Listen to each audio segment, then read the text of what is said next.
Hello, everyone, and welcome to another episode of Between Gossips and Passports, a podcast sponsored by Crumble Cookies. I'm Piero Vancini, your host, international relations expert, and enthusiast in global commerce. Joining me is Ruby Tapia, co host and regional expert in South and North America. Our special guest today is René Deschamps Torres, a specialized lawyer in trade relations and commerce expert on the USMCA agreement. It is yet another Wednesday afternoon. The sun is out, almost the end of the week, and we are pushing through. Don't lose the rhythm, give these last few days all you've got, because it's almost Christmas time. How is everyone doing today? You've got that. You've got that right. How are we holding up for finals week? I, for one, am very excited for Christmas. All the fun and sweetness. I am very happy to be here in this edition of In Between Passports and Gossip. Today's topic is a little bittersweet, literally. Remember to forget your crumble and get your cookies for only $11.99. Thank you for crumble cookies for our delightful sweet. Not kidding, Piero. Honestly, I'm a little over the edge with stress. However, we have a very interesting topic to discuss this week. The sugar industry is fascinating, but how historical exploitation has evolved into modern economic dependence. A few days ago, I noticed that the prices of sugar had increased, and why do you think that is? It is interesting because when you think about it, refined sugar is nowadays an affordable luxury, and it is present in almost every single food that we consume. From desserts to sodas, our morning coffee or tea, its production is one of the most challenging in processed and refined goods. After cutting the sugar cane, the workers have 24 hours to extract the sugar crystals before they sour. Did you know that? Yeah, I heard about that. Also, the sugarcane plant has razor sharp leaves that make the harvesting process very challenging. Workers who cut the plant by hand have a long and exhausting working conditions, which is a common factor in Latin America due to the lack of infrastructure and resources to make this process more efficient. From colonial plantations to global trade agreements, sugar tells the story of how the South keeps feeding the North, sometimes literally or sometimes economically. And that's where the dependence theory helps us unpack the ongoing imbalance. The sugar story begins with colonization. By the 16th century, global powers, also known as the Global North, as Spanish and the Portuguese, exploited the resources of South America countries for agricultural refined products. The slave trade routes and colonial settlements in South America facilitated this production, so countries like Brazil still play an active and determined role in providing primary sector goods for the Global North. This cycle is reinforced through international trade, in which established companies benefit from the cheap labor conditions in South America, and of course, the prosperity comes at an immense human cost. Exactly, Ruby. Your point about the challenging working conditions due to the lack of infrastructure isn't just a logistical problem. In fact, it is a structural one. It highlights the very essence of Latin America's social structures on dependence. The dependence theory calls the core periphery model, the global south, the periphery, is locked into providing cheap raw commodities, like sugarcane, while the global north, the core, controls the high value process like refinement, distribution, and finance.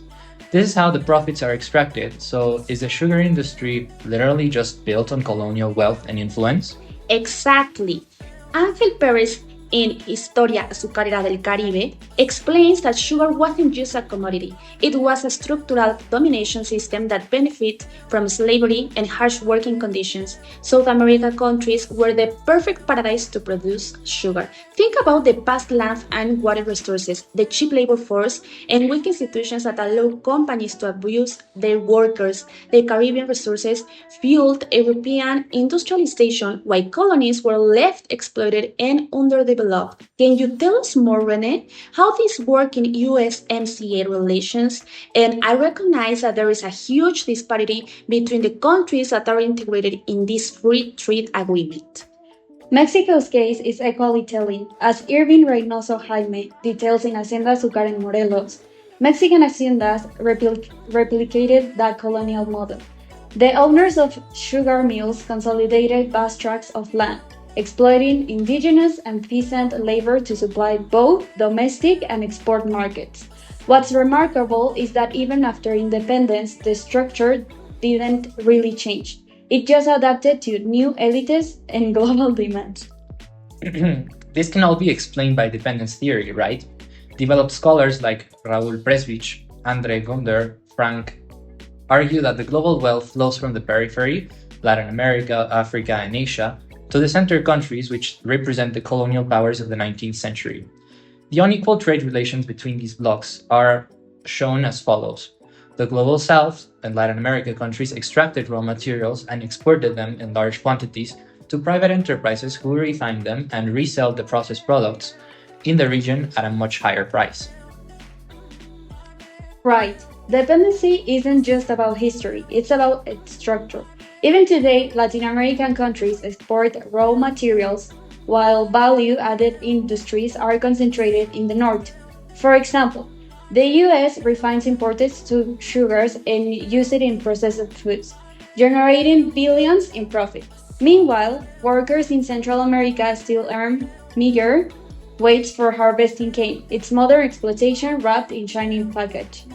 Yes, and that's pretty sad.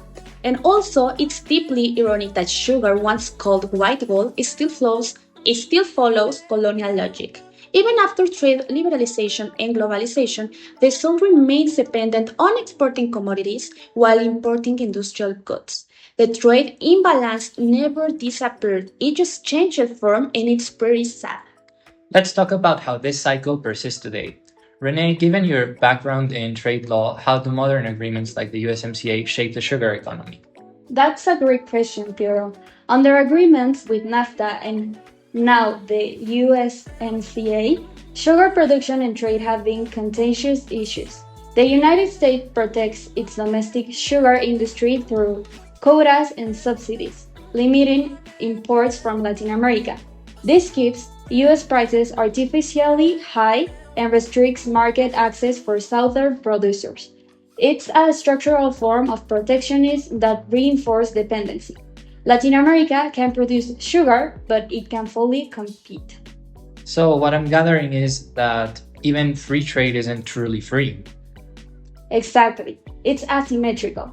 No third countries write the rules, and the South adapts. Latin America producers remain trapped as suppliers of low value goods, while industrialization nations capture the profits. This perpetuates what Pérez described as the colonial aftertaste of the sugar industry sweetness for some, bitterness for others. And this plays out not only economically but socially.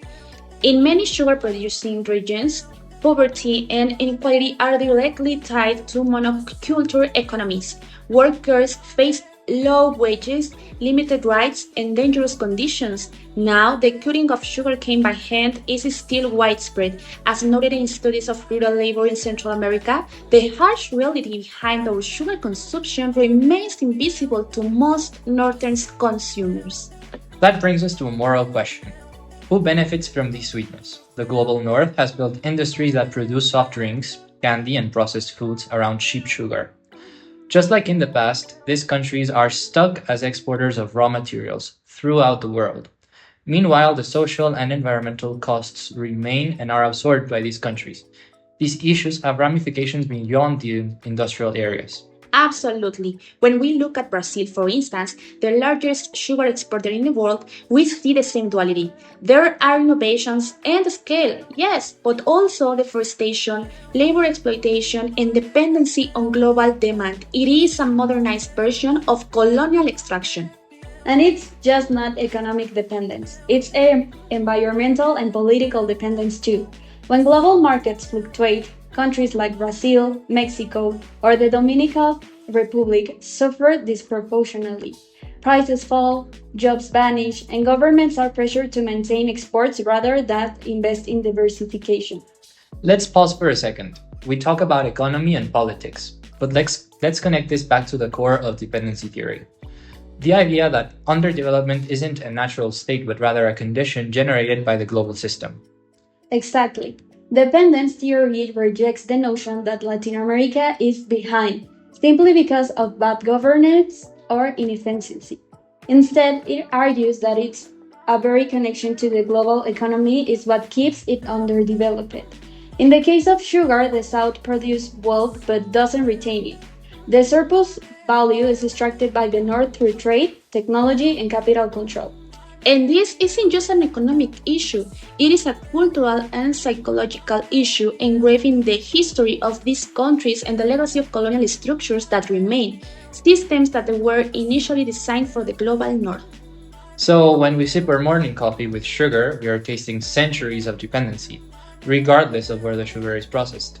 That is very much the painful reality of the global south. Here lies a question. Can this cycle truly be broken? Some economists argue that diversification, regional integration, and technological investment can aid in the development and independence of countries, but in the reality, the structure of global capitalism simply doesn't allow this to happen. In addition, trade initiatives and sustainable certifications are steps to move forward, but they are often small scale based. The power asymmetry between multinational corporations and local producers remains huge. Change would require not just ethical consumption, but systemic transformation policies that redistribute value chains. In other words, we need more than a reform, we need to redefine what the whole theory of development means for countries who have a colonial past. Dependence theory isn't just about pessimism, it's about sorting out how the global system works nowadays, so that we can develop strategies for development based on the individual characteristics of each country, and not just a generic mold applied and expected to work everywhere. Exactly, and it also teaches us accountability. The North must acknowledge its role in maintaining these structures, and the South must push for autonomy, economic, technological, and political. Until then, industries like sugar will continue to crystallize inequality, just like they crystallize sweetness. It's a call to action to see the global economy not just as a network or markets, but as a web of responsibilities. Every grain of sugar carries a story, and understanding it is the first step in changing it. Very much that's the whole picture. So next time you taste something sweet, let's remember the bitter cost behind it, if you know what I mean. The sugar industry may seem ordinary, but it reveals the extraordinary complexity of global inequality. And that is all for today. Thanks to our guests and co-host for this amazing podcast. This is all for today, and remember to crumble all the ways to sweetness. Stay tuned for more on our next episode that airs this Sunday. Thank you very much, Piero. Thank you. This podcast was made possible thanks to the following authors: Dai Alan, 2013, Frank Andre Gunder, 1967, Pérez Ángel, 2012, and Prebisch Raúl, 1950.